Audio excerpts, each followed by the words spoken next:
It has been 1 year since those fires in the distance and the gunshots and mass rape, forcing hundreds of thousands of Rohingya to flee their homes in Myanmar. A new UN report calls it genocide. Hello and welcome to Plugged In. I'm Greta Van Susteren. And today, what is next for the Rohingya and how will the world hold those responsible accountable? August 25th marked 1 year since the Myanmar military began the unthinkable, burning villages and killing Rohingya men, women, and children. And this brutality came in response to attacks by Rohingya insurgents on police outposts, killing 12 Myanmar security officers. The UN calls the Myanmar military response to those attacks brutal and grossly disproportionate.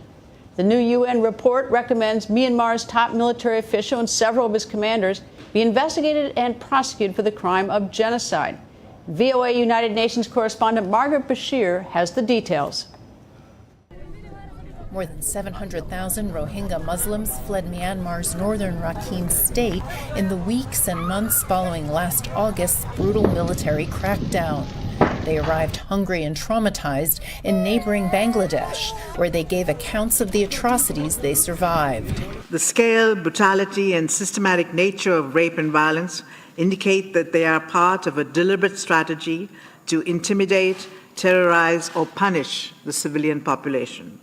They are used as a tactic of war.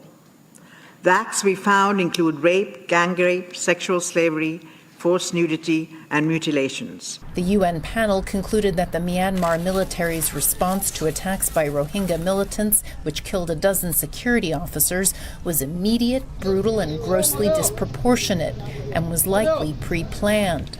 They say it was also the gravest of war crimes. These have principally been committed by the military, the Tatmadaw.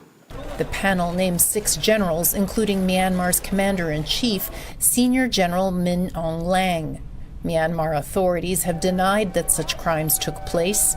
Myanmar's UN ambassador spoke with VOA before the report was issued about the crisis. We have said before, and this is not ethnic cleansing, this is not genocide. The fact-finding mission is calling for the UN Security Council to refer the situation to the International Criminal Court at The Hague.